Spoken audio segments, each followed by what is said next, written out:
Umnumzana Donald Trump uzagcotshwa ngoMvulo ukuba ngumongameli weMelika wama-47. Ukubuyela kwakhe embusweni okumangalise abantu abanengi kwenzakala phose ngemva kweminyaka elithumi waqala ukuguqula ibandla le-Republican Party ngesikhathi kuxokozela kakhulu kwezembusazwe. Nantu udaba olulotshwe nguTina Trim we-VOA.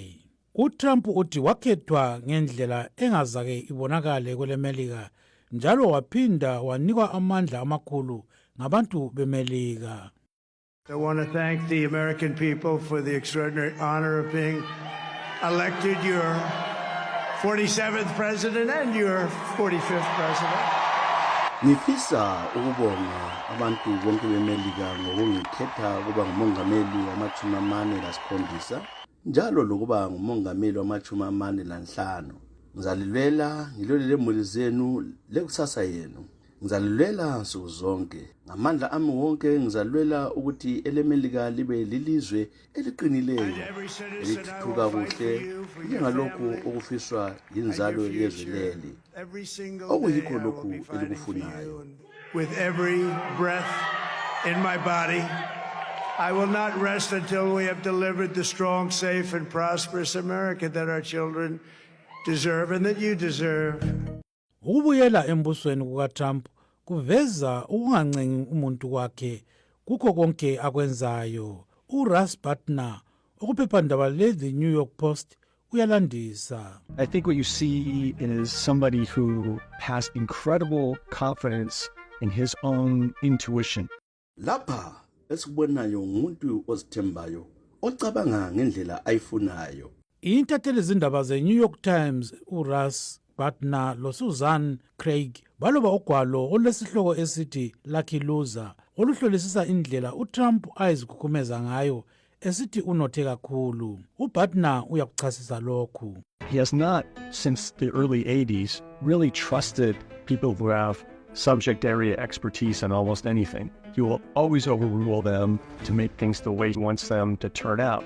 Izakhiwo zonke zikaTrump zalotshwa ngamabala amakhulu alombala oligolide okuveza sobala injongo yakhe empilweni. uSusan Craig wakubona lokhu. He was worth $200 million when he would talk. There was an interview he gave to the New York Times, and that grew to $1 billion when he was talking to 60 Minutes a decade later. Wayelesisindo esifika izigidi ezingamakhulu amabili 200 million uma ekhuluma kule ngxoxo wake wayenza le New York Times eyaba lesisindo samabhiliyoni wayekhuluma khona kudala kuhlelo lwe-60 Minutes. uTrump watshengisa ukuba intshantshu ekwenzeni ukuthi athakazelelwe nguZulu njalo lokuthola akufunayo kumabhizimusi.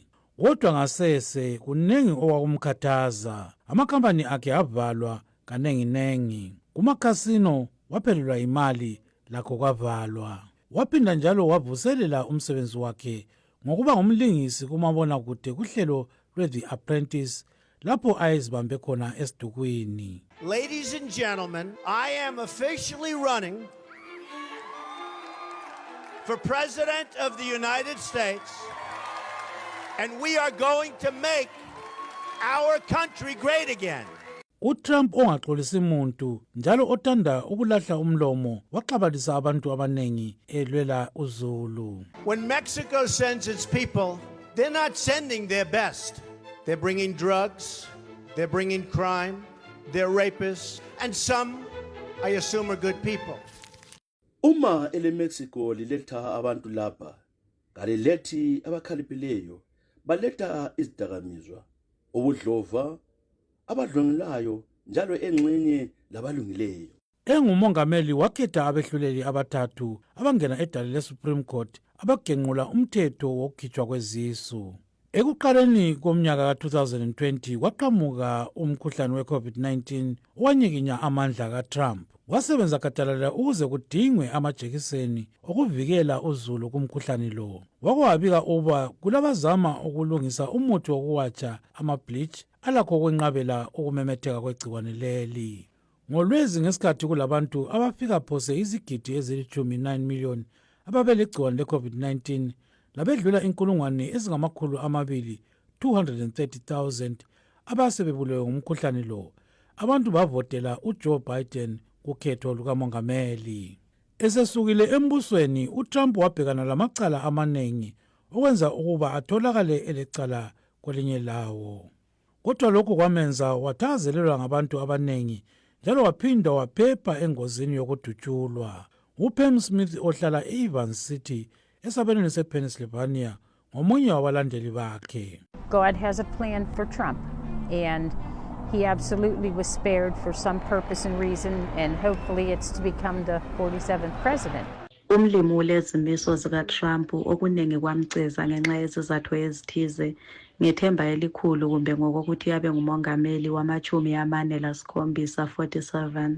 Ezombusazwe sezaguqulwa nguTrump selokhu wangena kukho. Indoda eyaloba ugwalo olesihloko esithi The Art of the Comeback usephendukile njalo esikhundleni sikamongameli. Udaba lolu lulotshwe nguTina Trim we-VOA.